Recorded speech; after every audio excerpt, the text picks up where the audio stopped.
Wir reden von Gottmerkerei für Weihnachten. Ich sehe den Fee Sonntag, dat kann ich das Titel wenn ich glaube, dass Weihnachten ein Gott gegebener Heldendag ist. Aber alle werden die Idee als je ben, dass wir merken Reut. Alle von jünt, die merken Reut für Weihnachten. Früher baken oder je kaufen Geschenke oder was immer je alle tun, wir merken Reut für Weihnachten. Und so tut Gott. Und so was wir wollen besonders schon denken, ist, dass Gott dort nicht bei einmal ein nur fassbar sich einig worden, oder die Menschen fährt überhaupt zu raten. Gott hat einen Plan. Ich weiß nicht, für Sonntag in Footballfield, ich will Hans es auch noch andachen. Und so ein Football, das ist das städtische Football, nicht Soccer. Aber ein Football-Flag, das hat zwei Enge.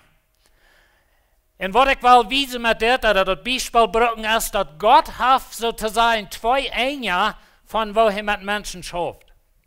Und so ich sage, Gott schafft vom Paradies nun Paradies. Gott schafft, er fängt mit den Menschen an im Paradies. Na, wir weiten, wir sind doch nicht geblieben, wegen Sinn und so weiter. Wir mussten dort, aber Gott sein Plan ist, dass er wird wahrer im Paradies sein mit den Menschen. Ich las Karts und Satz und ich dachte so, das hört sich ein bisschen interessant, aber ich dachte so, das stimmt nur, wenn der Satz sagt, auf dieser Welt, das Christenleben, das stinkt einmal. Und weißt du, das tut? Wir haben einmal ein bisschen so eine Idee, vielleicht in der Welt, dass some Christen würden gleich in so eine Theologie zu haben, dass wenn du ein Christ bist, dann wird das alles schein gehen, da wird alles fein sein und da wird niemals was passieren, was nicht so.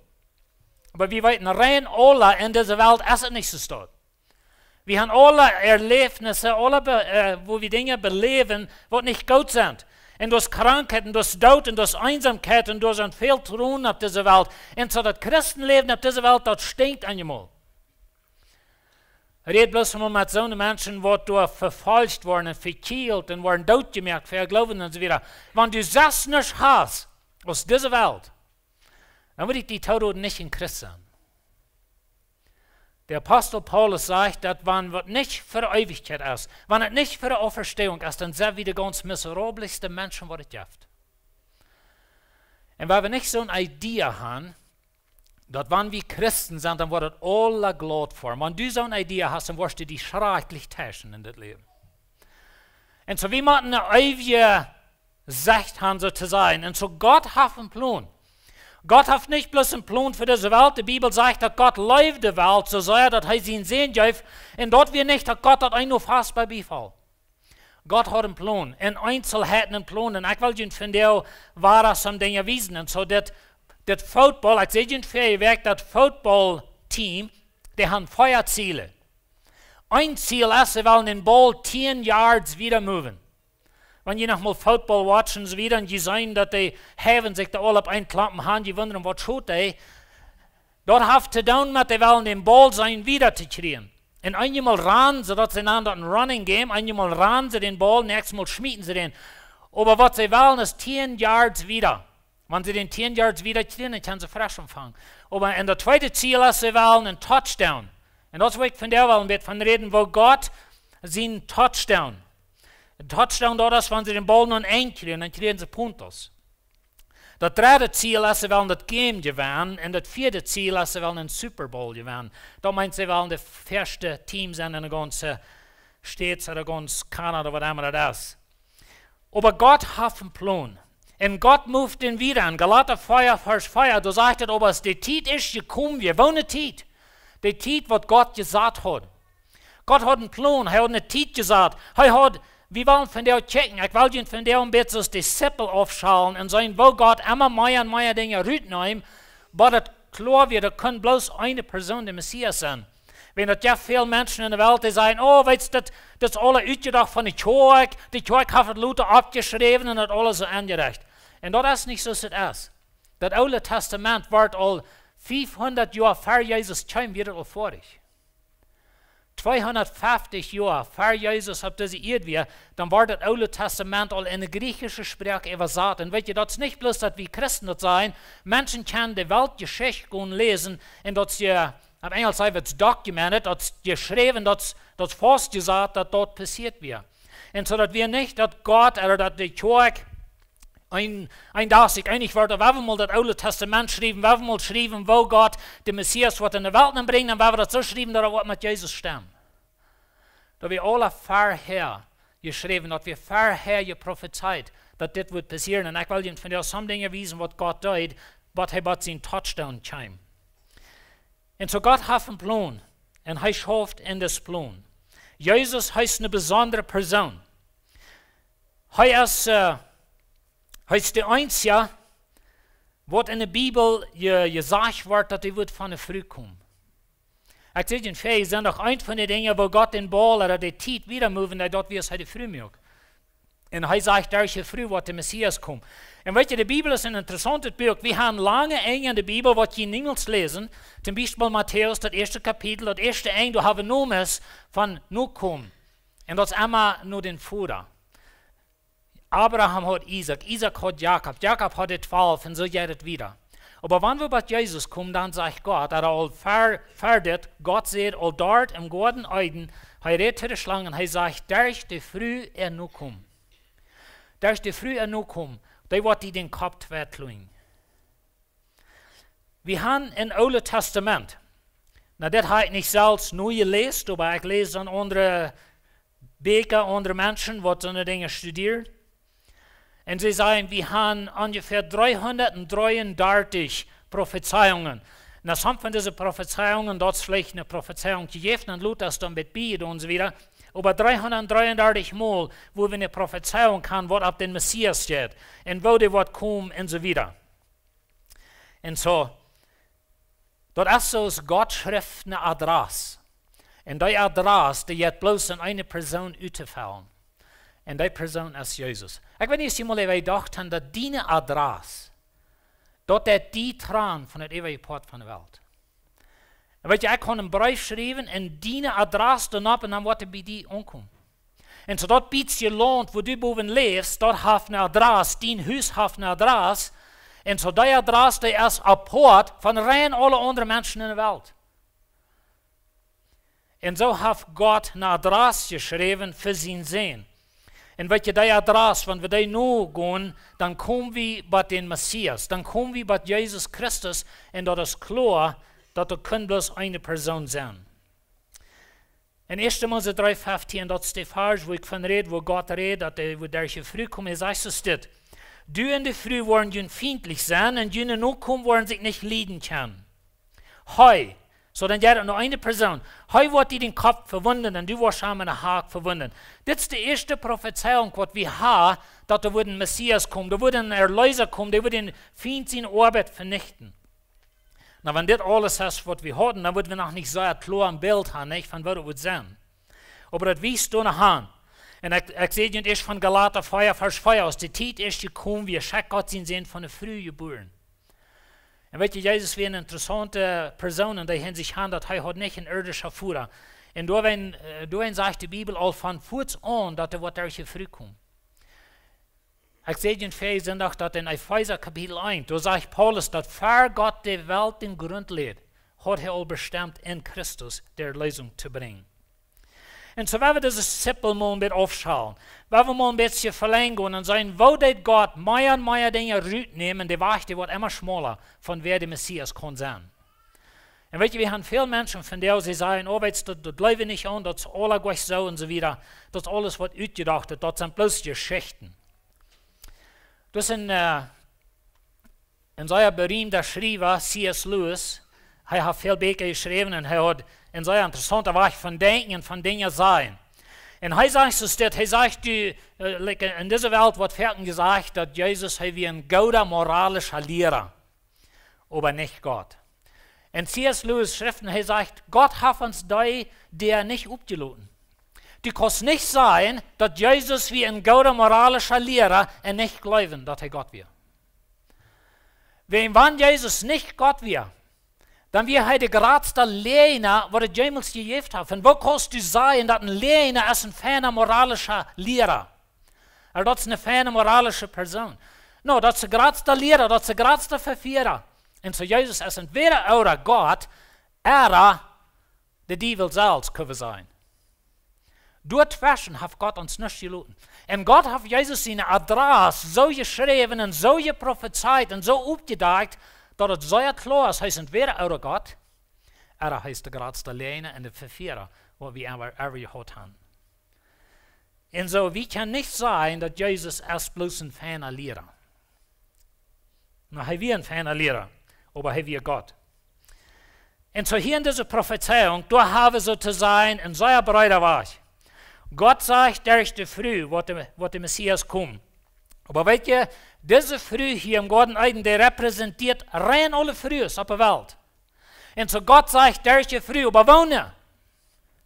Da waren die Millionen und Millionen Frühs sein. Und so wo wir weiten.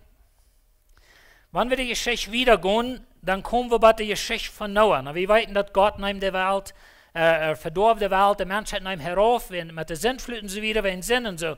Aber dann kommen wir bei Noah mit seinen 3 Jungs. Und von diesen 3 Jungs, sagt die Bibel, kommen alle Menschen auf die Welt. Aber dann hat Gott eine Schale oder 2 Schalen, können wir sagen, von dieser Sippe losnehmen. Und er nimmt 2 Drittel von allen Menschen, die jemals was geben auf der Welt, die nimmt Gott raus. Und er sagt, der Messias wird von Schem kommen. So Noah hat 3 Jungs. Und Gott sagt, krieg von wohin der Messias wird kommen. Und so 2 Drittel von der Menschheit von der Welt, die sind sozusagen über sie gestellt. Na, das Nachkommen von Noah, der hat viel Kinder, der hat eine große Nachkommenschaft, da wären viele Familien. Und bei einmal, als die Zeit war erreicht, dann kam Gott und sagte, ich will eine Familie rausnehmen. Und das ist Abraham, seine Familie. Und so Gott nimmt Abraham raus und er sagt, alle anderen Menschen, von denen kann der Messias nicht kommen. Der muss aus dieser Familie kommen. Und so Gott nimmt Abraham raus, schickt ihm nun anderes Land. Das ist eine lange Geschichte, wir wollen nicht wieder nennen. Ich will ihm bloß wiesen, oder haben die so verstehen können, wo Gott den Weg schmaler und schmaler macht. Und wird je von Adam und von Noah nehmen 2 Drittel raus.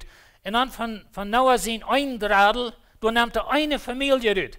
Alle anderen 100 Familien sind alle zu sich gesagt, und Gott nimmt eine Familie raus. Abraham hat 8 Kinder, alles top. Und dann kommt Gott, und er nimmt eine von denen. Und so Gott und andere wäre Gott, der 7/8 von all von Abraham sie nur kommen. Und wenn Gott sagt, durch Abraham sie nur kommen, wird der Messias kommen.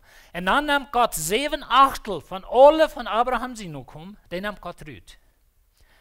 Und er nimmt Isaac. Und er sagt, durch Isaac. Isaac hat 2 Jungs. Und dann kommt Gott. Und er nimmt 50% von Isaac sie nur kommen, nimmt er raus. Und sagt, er wird durch Jakob kommen. Und so Gott schalt die Sippel auf. Und so wie, da kann nicht ein Messias kommen, bei einmal von Jana Lee dort.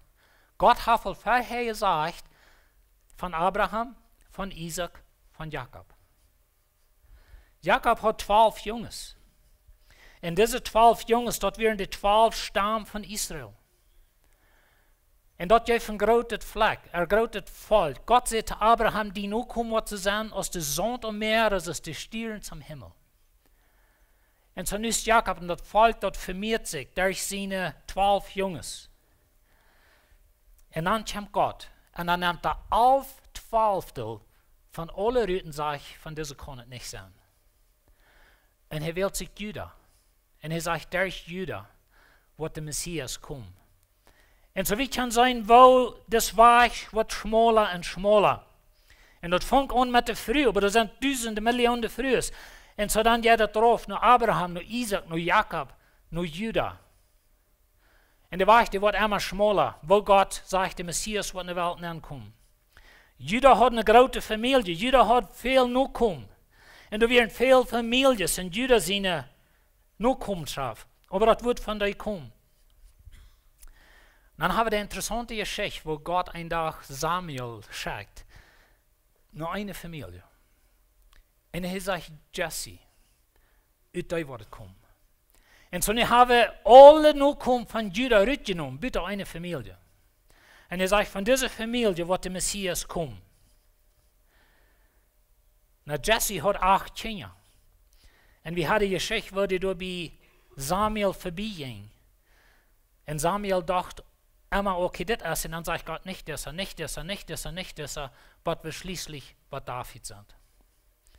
Und Gott nimmt wahr, 7/8 von Jesse seine alle Nachkommen rüt. Und er sagt, er wird von David kommen. Und so der Messias wurde David seine Familie kommen. Na, wisst ihr, wir können nach David, nach Verlängerung, nach wieder. Und dann würde meisten daher werden all die Nomen, wenn ihr, das ich schon seht, Matthäus Kapitel 1, die Nomen ist doch von Anfang. Wisst ihr, dort haft eine Meinung. Wenn was Gott tut, er schrift Jesus seine Adresse und er sagt, das ist der Land, wo der Messias durch kommt. Der kommt nicht von jener Land, der kommt nicht von deinem Land, der kommt von diesem Land. Und so, der wird von David kommen. Aber dann hat Gott noch ein Ding. Ein sehr interessantes Ding. Im Psalm 22, Jahren und Jahren fährt passiert, 800 Jahre, fährt das Werk von Menschen doodmerken, überhaupt ever durch wir, seht Gott all, dass mein Messias, der wird von David in die Familie kommen und der wird durch Kreuzigung sterben. Den wollen sie durch hängen, durch Feitspei. Und er sagt so eine Dinge, dass der wird so, den seine Tongue wird am Bein anbaken. Und wenn ihr das dit haben, und das Jammel, ja war ich von sterben, und von würde ich harpe utreden. Und wo sie den würden durch hängen, Feitspeiken und so weiter. Dort passiert all lang, vor der römische Regierung durch wird. Die römische Regierung, sie dachten sich diese Kreuzigung ut. Und dort passiert 800 Jahre lauter, als was der Psalmist prophezeit, dass es so wird passieren. Und so nicht bloß sagt Gott, der Messias wird durch David kommen, aber der wird auch so ein Tod aus das haben.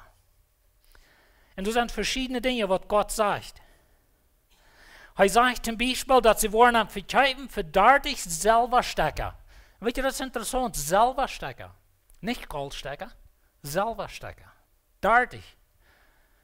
Und Judas ging ein Tag nur die jüdische Lehrer und sagt, hey, was gebt ihr mir für Jesus? 30 Silberstecker. Und dort sagt, dort wie ihr prophezeit, dass das wird im Tempel passieren. Und so wie fing das Luther mit Judas, er wird sich am der Leute, er will das Geld los und er schmiert den Tempel nehmen. Und dann wie ihr prophezeit, sie würden die 30 Silberstecker nehmen und sie würden in Pottersfield oder eine Stab schreiben mit dort. Und dann kommt und wisst ihr, der Wahrheit wird immer schmaler. Wo ist eine Person, die durch Kreuzigung gestorben ist, wem sie für 30 Silberstecker verkauft, und dann hat das Geld in den Tempel geschmiert, und dann hat sie dort Geld genommen, um einen Stab zu schreiben. Und so der Wahrheit wird schmaler. Und Jesus, Gott schrift seine Adresse. Aber dann hat Gott noch ein Ding. Und dann nimmt er von allen Städten auf der Welt. Und wir wissen nicht, wie viele Städte da zu der Zeit gehen, aber alle Städte auf der Welt, und er sagt, da wird ein Dorf sein. Ein Dorf mit weniger 1000 Menschen. Und du in dort Dorf, du wird der Messias geboren werden. Und so nicht weit wohl, dass er wird von Abraham kommen, durch Isaac, durch Jakob, durch Judah, durch Jesse, durch David. Und den werden sie Kreuzigen, also noch nicht von Kreuzigung geben. Und der wird in dort Dorf geboren sein. Und so Gott schrift die Adresse, die wird immer schmaler und schmaler. Und an einem Tag dann schickt Gott einen von seinen höchsten Engeln. Weißt du, wo der in der Hand schickt? Nur der Mial. Der wird dort im Garten Eden geprophezeit wird. Du schickt Gott den Hand. Na, was wirst du dann, wenn du dort wirst, dass der Messias, der soll in Bethlehem geboren sein, der soll von David sein kommen sein, und du wirst wem schicken, zum dem Jahr fängen, was dort Rezept wird passen. Wo wirst du den Hand schicken? Ich würde nach Bethlehem geschickt haben. Wirst du euch? Wenn wir mal nach Bethlehem gehen, wenn dort der Dorf, und du musst wo im Jahr sind, vielleicht fängen wir eine, was nach von David sie noch kommen ist, und so wieder, Tim, dass der Messias kann auf der Rechte steht, von den Rechten Stamm, von der Rechten früh geboren worden. Aber das ist nicht, was Gott hat. Er schickt den Engel nach Nazareth von allen Städten. Und du in Nazareth, Als wir in Israel waren, Nazareth, dat is Galilea, dat is ganz zes zoals Jeruzalem is, of waar Bethlehem is. En dat is niet al. Mary, Maria. En de engel zegt dat du was durch de kracht van een heilige geest, was du een baby gaan, du was schwanger worden, du was een baby gaan. Nou, wat had God gezegd? Durch de nakomen van de vrouw. Gott sagt nichts von einem Mann. Er sagt nicht, was von Abraham, Isaac, Jakob, dann wird es so und so aufgehen, dann von diesem Mann. Der wird sich mit dem Jahr befrieden. Die wollen ein Kind haben. Das ist nicht, was Gott tut. Gott möchte das Rezept noch viel derner. Und er sagt, er wird eine Frau sein, wird ohne einen Mann, wird ein Baby haben. Und weißt du, dann nimmt Gott und er merkt den römischen Kaiser Augustus. Bis dort in Rom, 1500 Meilen auf, die weit nicht von Bethlehem, really, die weit nicht von das Plan, was Gott hat und so wieder, aber Gott braucht den. Und die merken Gesetz. Na, wo wird verrückt, möglich dort Gesetz, dort weit wir nicht kriegen, aber die merken Gesetz. Und die sagen, wir wollen unsere Menschen teilen, wir wollen unsere Menschen taxen, was immer das alle meint. Und so, der ist dort. Die müssen alle nur ihre Geburt oder nur ihre Stammstadt gehen. Und zu dem Jahr, was in Nazareth wohnt, wem Gott sich gewählt hat, den Messias in der Welt dann bringen, der muss nur Bethlehem von allen Städten. Und als charakterreiche Zeit in Bethlehem. Welches Lied? Gott hat einen Plan. Wir beleben alle hond dingen leven en we wonderen einmal, like, oh Mensch, dit is bloß mal krak uitgekommen. So schafft het nicht mit dem Messias. Das kommt nicht bloß krak uit. Gott hat einen Plan und staubwies ging es wieder. Und Gott sagt, krak wohnen Familie, en andere Familie, en andere Familie, en ander Dorp, en ander Mial. Und die Adresse ist so krak geschrieben, dass es bloß ein Mensch kann sein, zum Hängerschen ein. Mir ist es immer interessant, die jüdischen Lehrer, Luther, als Jesus sich beirrt wird, und sie sind nicht zufrieden mit ihm, sie wieder, dann sagen sie, wenn der Messias kommt, dann weit wie von wo die was kommen, aber wie weit nicht von wo du kommst. Und welche Lied, dort wie eine sehr große Dummheit. Die wissen krank, von wo Jesus kommt. Das jüdische Volk ist interessant, und das sind even bad von der ersten Tag, die haben ihr Rezept. Von welcher Familie sie kommen sie wieder, und als sie Juden sind, dann nicht sie wieder. Na, some von Juden haben ein Familienbild, nicht? Haben ein Familienbild von ihr Großpapa fängt das an, und dann haben ein Familienbild. Uns hängt das auch ein bisschen an als Mennoniten. Wir sagen einmal, dass Freundschaft nur, dann dass es Mennoniten geben, nicht? Du triffst wo wem, dann fangen die an zu vertalen, über dem sei kleine Fahrer. Und so, oder große, oder was immer, nicht? Aber, dass es Mennoniten geben. Die Juden haben Juden gegeben. Jeder Jude weiß, von welcher Familie wohnt Stamm. Die wissen ganz krank, 100% von wo Jesus kam, von welchem Stamm, wer seine Mama wie und so wieder, und wo die geboren wird, dass wir alle abrecords. Und dass die kommen sagen, wir wissen nicht, von wo du kommst. Da wird eine Schrakel die Udrede. Und wir sind auch einmal so, wie wollen euch die Wahrheit sein? Ich las diese Werk ein Mann, er sagt, dass Jesus sein Leben, oder die Beweis, dass Jesus auf dieser Welt gelebt hat, dass er gestorben ist, das ganze Geschichte von Jesus, der ist so klar bewiesen, in der Weltgeschichte, nicht bloß in der Bibel, in der Weltgeschichte, dass ein Mensch kann nicht sein, weil wir weiten nicht. Wir weiten krank. Wie kann krank weiten man wie will. Und so, wenn du entscheiden das nicht an Jesus zu glauben, dort hast du mit all den Beweis taub, was du hast.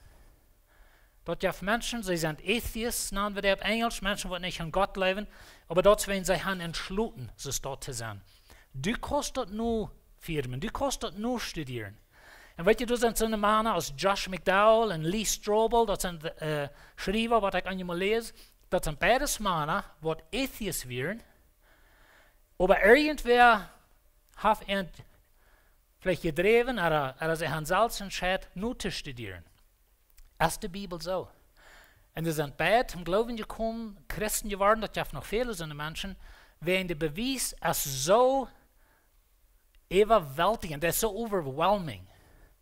Der Beweis, dass Jesus der Messias war, dass er auf dieser Welt lebt, dass er starb, dass er abgestanden ist und so weiter, das ist, wie kann sein, 100% bewiesen in der Welt.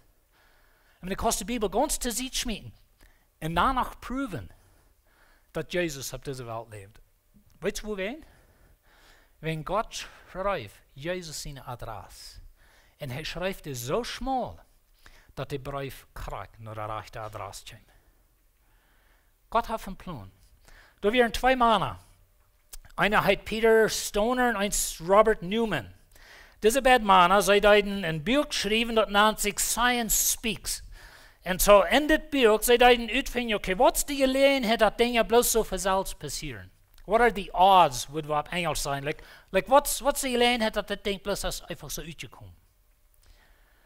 Zum Beispiel, wenn wir würden, wenn ich hier ein Dossier hatte mit 10 Nomen spannen, und wir würden die schalten und so wieder ab und durch, und dann würde ich eins nehmen, dann sind die Odds, würde wir sagen, 1 in 10, 1 aus 10, dass ich die Nomen da wieder picken. So soll ich das ausrechnen. Und weißt du, die haben ihre Rechnerie, fragt mich nicht, was sie da tun, als ich nur schuldig, in meiner Rechenbuch, da ich 2 mal 2 ist 5. So fein wie ich kann rechnen. Ich bin nicht eine Nummersperson, okay? Und so, aber das ist es. Und so sei er ausgerechnet, ob er wissenschaftlicher war, was die Gelegenheit ist, dass eine Person 8 Prophezeiungen wird alle ausgefällt. Was ist die Gelegenheit, dass das bloß mal größer wird sein passiert, ohne dass du eine allmächtige Hand dahinter wäre. Und sie rechnen aus, dass bloß 8 von 333, bloß 8, wenn sie bloß 8 Prophezeiungen nehmen, dann ist die Gelegenheit 1 in 100 Quadrillion. Das meint 1 mit 17 Nullen herum. Das ist die Gelegenheit, dass es bloß einfach so wird sein ausgekommen. In andere wieder, sie seien menschlich Nomen gecheckt, als ein Anmeldung Ding. Sie geben ein Beispiel.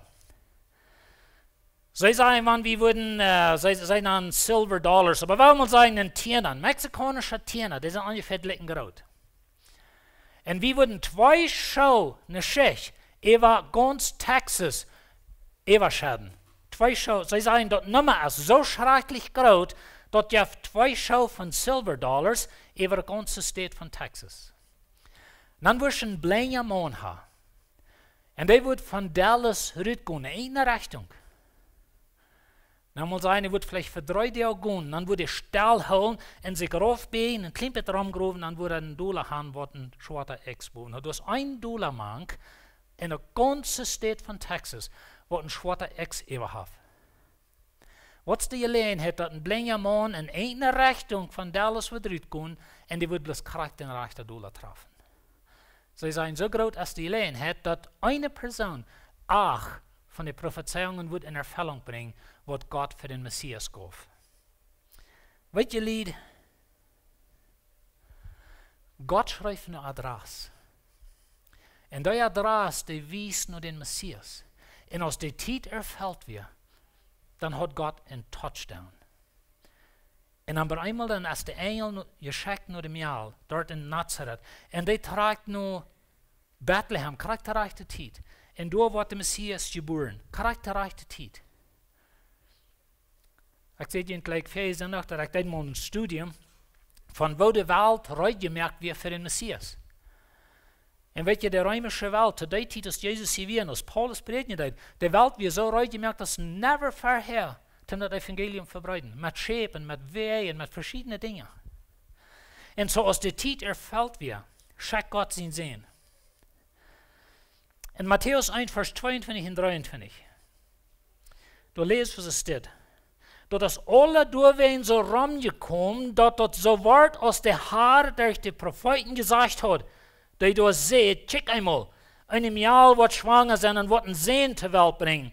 Den wollen sie Immanuel nennen. Dort meint Gott mit uns. Das hat Gott geprophezeit in Jesaja 4, Vers 14. 700 Jahre fährt passiert. Und über einmal, als du in Bethlehem ein kleines Kind geboren, der hat kein irdischer Vater. Das ist ein normales Kind. Als das geboren wird, mussten sie das auch ein Klatsch geben, weil es schrie und anfangen zu atmen und so weiter. Heb je mal aan gedacht dat Maria Gott optreten deed? Dat is een zanger, Mark Lowry, ik weet niet, is entweder van jullie enchant. Maar hij, ja, hij redt van dit. Wo wordt het zijn gewas? Gott optreten. En dan zegt hij, wo wordt het zijn gewas? Jezus zijn Bruder zijn. Ik ga je het opherstellen. Dat we allemaal volkomen, ja. Het is allemaal mijn schuld, wanneer er trouble is. En zo. Aber Gott schrijft in Messias zijn adres. Weet je, lied, wat ik wel zeer betoon met deze boodschap en met deze ganze reden nächste week, komt er nächste week, dan willen we checken naar de Super Bowl gewaan. Ik zeg je eerst van Anfang, dat wanneer we niet voor Ewigkeit leven, wohin wir Christen? Wo wir? En weet je, some von uns sind wirklich Christen, wenn wir haben uns denken bloß auf diese Welt.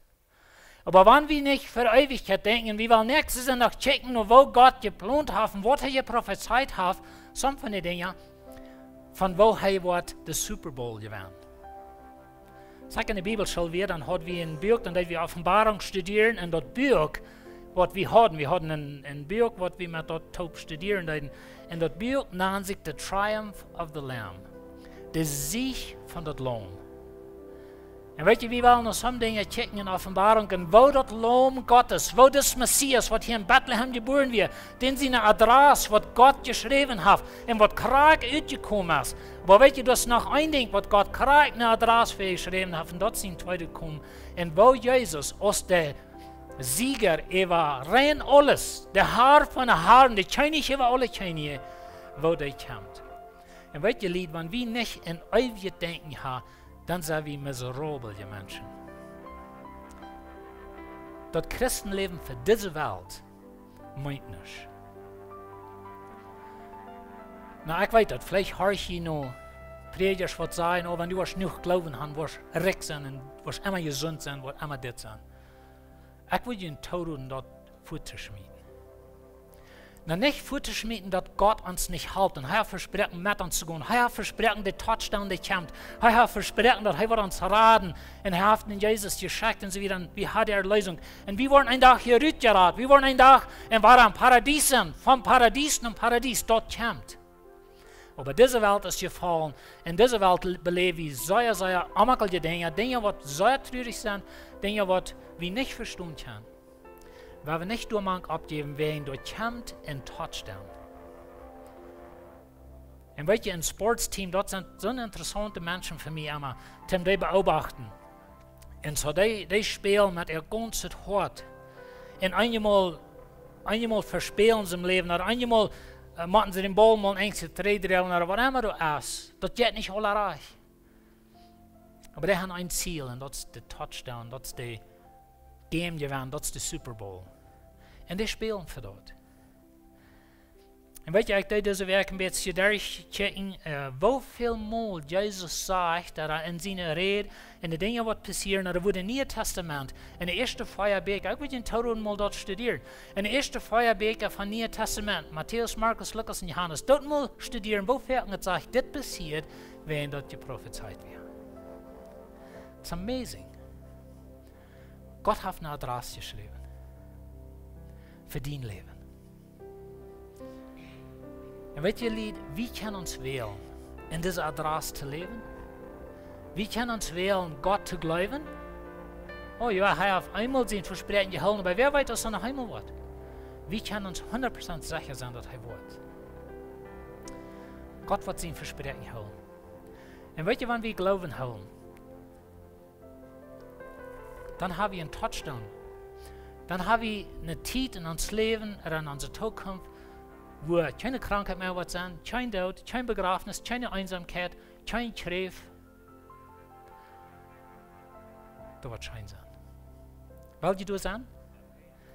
Du wirst sein, right? Wollen wir nicht abgeben? Wollen wir nicht abgeben, wenn es hier alles scheint? Wir sagen einmal auf Englisch, haben ein Sprichwort, das sagt, it's all going to hell in a handbasket. Like that geht nur Hall in ein Karf, würde wir sagen.